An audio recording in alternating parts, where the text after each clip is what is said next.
ఇప్పుడు మేము middle class madam. సరే మీకు భరోసా ఏందంటే పక్కా మీకు స్టడీ లోన్ మీద మేము పంపిస్తామని చెప్పేసి చెప్పడంతో మేము కలవడం జరిగింది. కలిసినందుకు చాలా సంతోషం. మాకు కూడా బ్యాంక్ వాళ్ళు కూడా క్రెడిలా వాళ్ళు కూడా సహకారం మంచిగానే ఉన్నది. మా స్కోర్ లెవెల్ తోటి కూడా బ్యాంక్ లోన్ కూడా శాంక్షన్ అయింది. ఎంత వరకు వచ్చింది సార్ స్కాలర్షిప్? స్కాలర్షిప్ వచ్చేసి 4,000. 4,000 pounds. సరే, ఇప్పుడు మీరు లోన్ అప్లై చేశారు కదా, ఏదన్నా తాకట్టు పెట్టడాలు కానీ షూరిటీ పెట్టడానికి కానీ అట్లా కొలాటరల్ ఏమైనా జరిగిందా? అలాంటిది ఏం లేదు. నాన్ కొలాటరల్ గానే వచ్చిందా? అంటే మీకు ఆ విషయం తెలుసా, లేకపోతే ఇక్కడికి వచ్చినా తెలుసుకొని హ్యాపీ ఫీల్ అయ్యారా? అంటే 2-3 సార్లు వీడియోలు చూశాను కాబట్టి ఈ మనకు నాన్ కొలాటరల్ తోటి వస్తుందని చెప్పేసి భరోసాతోటి ఇక్కడికి వచ్చాను మేడం. భరోసాతోటే వచ్చారు. సో ఓవరాల్ మీ ఎక్స్పీరియన్స్ ఏంటి చెప్పండి? సంతోషం మేడం. బాబు ఒకవేళ మాస్టర్ అక్కడ కంప్లీట్ అయ్యి రావాలని చెప్పేసి మంచిగా. వండర్ఫుల్.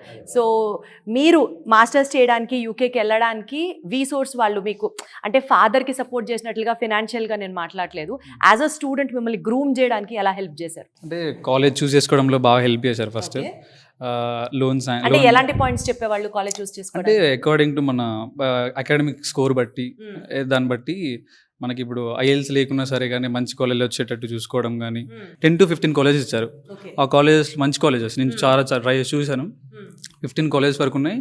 అందులో మనకు నచ్చిన కాలేజ్ వాళ్ళు చెప్తారు. బట్ మనం కూడా ఏదంటే మనకు బయట నుంచి ఫ్రెండ్స్ చెప్పినా కానీ లేకపోతే అక్కడ ఉన్న వాళ్ళు ఏదైనా చెప్తే మనం చూస్ చేసుకునే కాలేజ్ కూడా వాళ్ళకి చెప్తే ఫ్రెండ్లీగా వాళ్ళు కూడా చేసేస్తారు. అట్లేం లేదు, ఏ కాలేజ్ అయినా సరే వాళ్ళు చేసేసారు.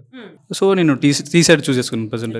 సో మాక్సిమం మీకు ఒక డెసిషన్ తీసుకోవడానికి వాళ్ళు సపోర్ట్ చేస్తారు. బాగా సపోర్ట్ చేస్తారు. Wonderful, thank you so much, all the very best.